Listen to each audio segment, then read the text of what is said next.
అందరికీ నమస్కారం. నేను మీ అనుపమ. అందరికీ అక్షయ తృతీయ శుభాకాంక్షలు. శ్రీమన్నారాయణుడికి ఎంతో ఇష్టమైనటువంటి రోజు ఈ అక్షయ తృతీయ. లక్ష్మీప్రదంగా ఉండేటటువంటి రోజు కూడా అక్షయ తృతీయ. అంతేగాని బంగారం ఖచ్చితంగా ఈ రోజు కొనాలనేటటువంటి సంప్రదాయము ఏ శాస్త్రంలో కూడా లేదు. మరి వీలైతే బ్రాహ్మణులకు ఏదైనా దాన ధర్మం చేయండి, లేదంటే పేదవారికి ఏదైనా వస్త్రాలు, అలాగే అన్నదానము, లేదా మీకు చేతనైనటువంటి సహాయం చేయగలిగితే చేయండి. కాకపోతే ఇప్పుడు ఈ రోజు మాత్రమే బంగారం కొనాలని ఎక్కడా కూడా ఏ శాస్త్రంలో కూడా లేదు.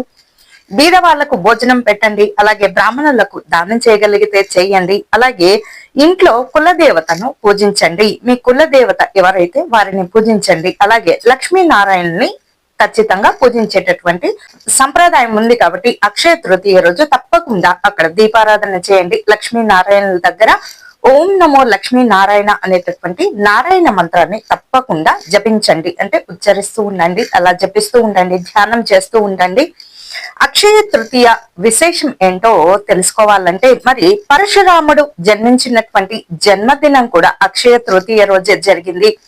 అలాగే పవిత్ర గంగా నది భూమి మీదకు తీసుకొచ్చినటువంటి ఈ భూమిని తాకినటువంటి పర్వదినం కూడా ఈ అక్షయ తృతీయ రోజే మొదలైంది.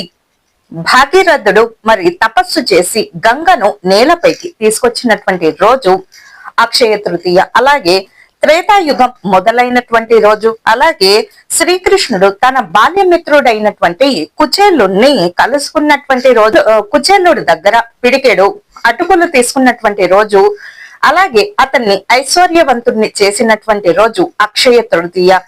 అక్షయ తృతీయ అలాగే వ్యాస మహర్షి గణపతి ద్వారా మహాభారతం రచించడానికి ఉపక్రమించిన రోజు కూడా అక్షయ తృతీయనే. శాంతిని, శుభ్రతను, విఘ్నతను, అలాగే తెలివిని, అలాగే మేధస్సును, అలాగే పవిత్రతను పెంపొందించేటటువంటి అక్షయ తృతీయ రోజు ఎవరైతే లక్ష్మీనారాయణుల ఆరాధన చేస్తారో, అక్కడ స్వామి దగ్గర దీపము వెలిగిస్తారు, తప్పకుండా వారి జీవితానికి కూడా చక్కగా దారి మార్గం అనేది పడుతూ ఉంటుంది.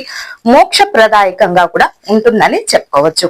అక్షయ తృతీయ నాడు చందనం తొలగించడం ద్వారా స్వామివారి నిజరూప దర్శనము, అసలు దర్శనము, నిజరూప దర్శనం అనేది సింహాచల అప్పన్న స్వామివారి నిజరూప దర్శనం అనేది సరిగ్గా అక్షయ తృతీయ రోజు, అంటే ఈ రోజు మాత్రమే మనకు నిజరూప దర్శనం అనేది మనకు లభిస్తూ ఉంటుంది. మిగతా తక్కిన అన్ని రోజుల్లో చందన రూపంలో, చందనంతో అలంకరించినటువంటి రూపంలో మనకు మరి దర్శనమిస్తున్నటువంటి స్వామి ఈ రోజు మాత్రము సింహాచల అప్పన్న ఈ రోజు మాత్రం